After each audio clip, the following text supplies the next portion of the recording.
Ladies and gentlemen, welcome back to the Shadow and Sun Show. And welcome back for another Red Room review. This is part 2 of End of Innocence. And like I told you guys last week, or last part 1 of this series, I wanted to spend some time reading the 2 areas that are included in this RPG. San Cristobal and Oakbrook, I think, is the other one. I haven't got there yet because I enjoyed San Cristobal Bay so much that I didn't want to rush through it. I haven't enjoyed something this much in forever, and so I really wanted to take my time. I even limited myself on how much I was going to let myself read, and I kept finding myself. You know, I grew up in California, and I was a beach kid, and so much of this seemed familiar, but it was always what was missing. Some of these things, some of these points and these areas and these feelings that Miguel captured and put in this setting from my personal experience. Mind you, I did grow up in the 80s, going to the beach, in the 70s, 80s, you know, like every day we could go to the beach, we did.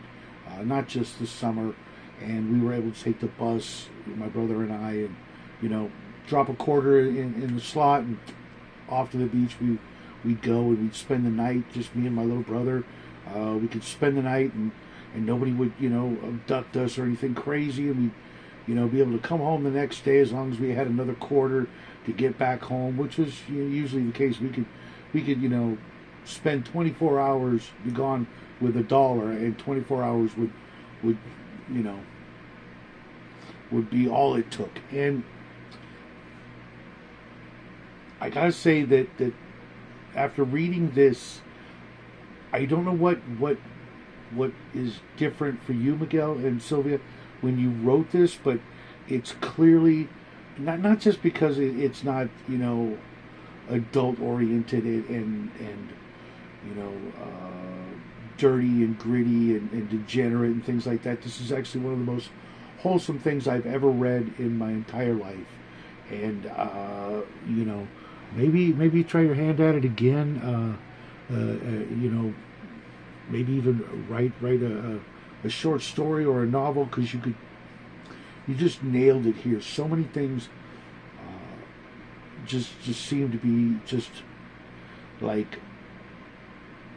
I wish I could go to a place just like this someday and just walk around and soak it up. In laying this place out, you've really outdone yourself with describing each and every area. And mind you, there are a crap ton. This is about 50 pages in this book, and makes up pretty much the best part of this whole game idea and this book.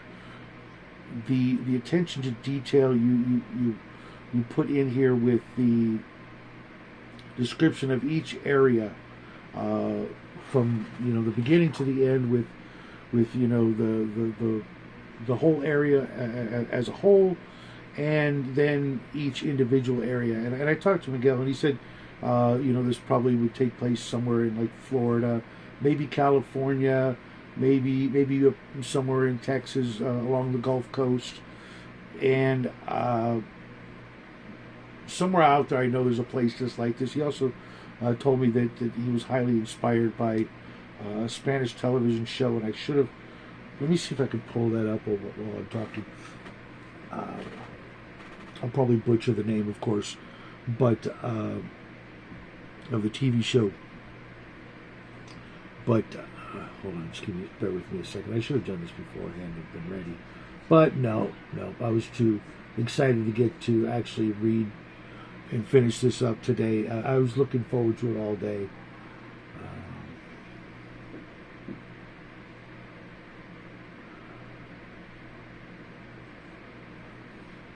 Verano Azul, I think that's the name of the TV show. He sent me a link to it. I'm actually going to check that out after I watch another video that I promised to watch from another friend of mine, their recommendation. And one of the things that was really, really key to making this a great location to run is some of these key details. In addition to like each area having, like for example, the marina's key features, it documents a bunch of parts and places of the location. But because this is a game about the kids as your characters running around and getting into mischief and uncovering clues and things like that, each area has this section called What Kids Know, and things like who tells the best stories, the bay's, the area's mysteries, and by the kids, I'm assuming it's the other NPC children that the people, the player characters will run into, or maybe little clues that the GM can hand out to the player characters to further move along, particular mysteries. And I thought that was really, really fantastic, because there's a lot of, little subtle little things to keep your characters busy, as well as the mysterious supernatural or extraterrestrial or the strange phenomenon, let's go with, in each, well, not each area, in the areas that have those things, but there's no explanation. It's open-ended so that the GM can use them as a red herring, just something weird, or something that might lead to a different mystery elsewhere, or it's the beginning hook of a new mystery. And I couldn't help but wondering, because I haven't seen this TV show that you mentioned, Miguel, but noticing little things that reminded me of bunch, or at least in part of Twin Peaks. Little nods here and there. Some of the characters reminded me of characters from that show, or at least in that sort of writing style of how to make a place beloved, like Twin Peaks. A friend of mine and I were talking about Lynch is the way he will build something up and make you fall in love with it, and then just burn it to the ground. And you didn't do that. You stopped short of that, building this place up, making it really, really interesting and evocative and really quite lovely.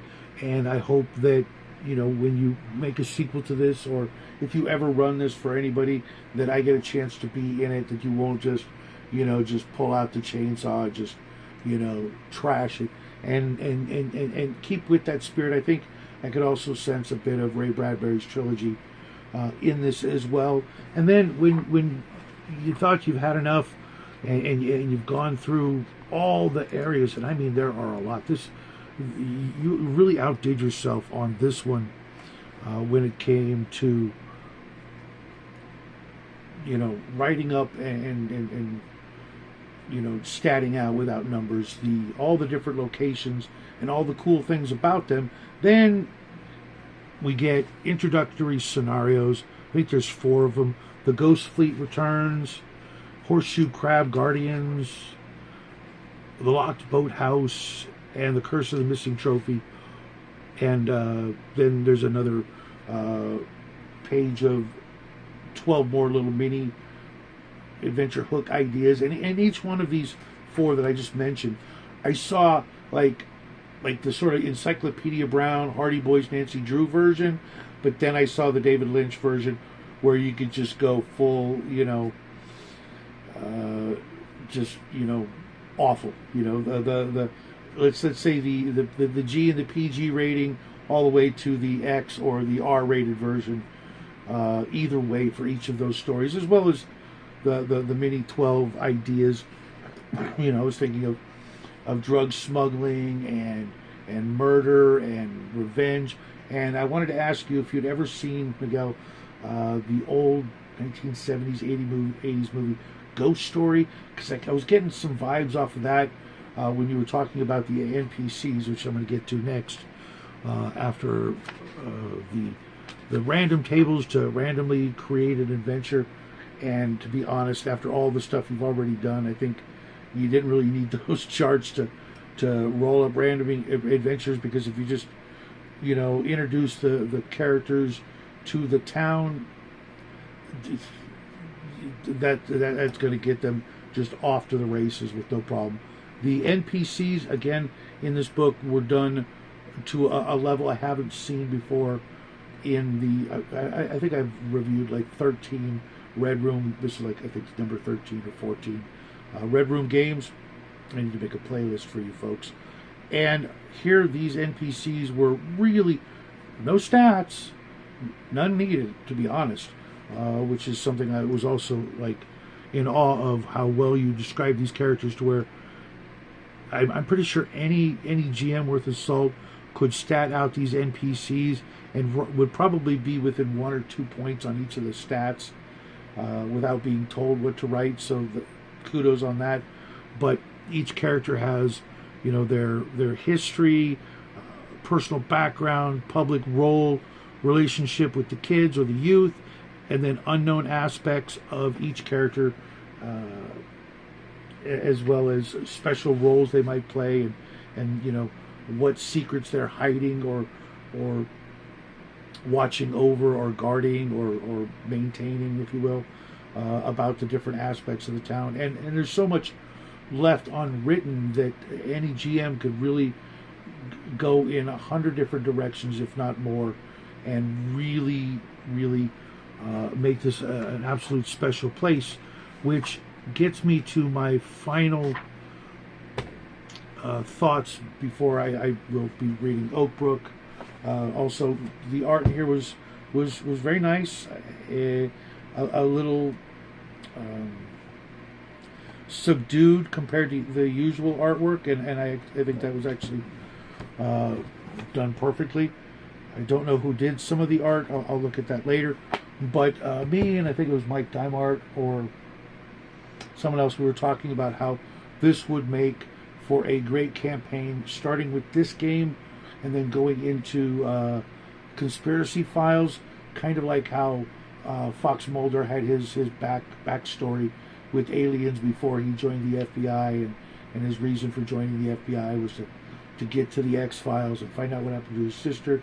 I could see a fantastic story of a family on summer vacation coming here, and throughout the kid character's life, going back every summer until graduation, and then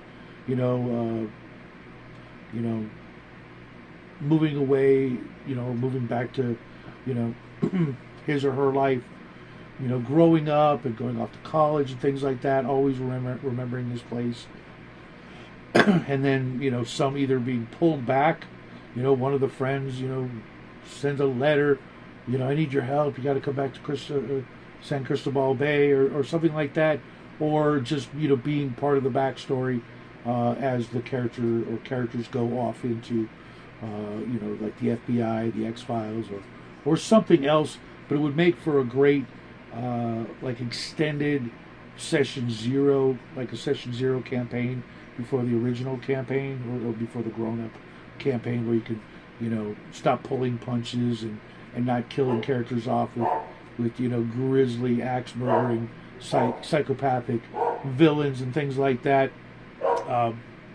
But folks, let me know what you think. I really can't stress enough how much I've enjoyed this one, because it's so refreshing to see compared to all the other games that we talk about. This is the one where combat is like, it's not even a thing. It's more about the role playing and some sort of emergent story versus a dungeon versus a quest for a whatchamacallit, or the quest for gold or glory.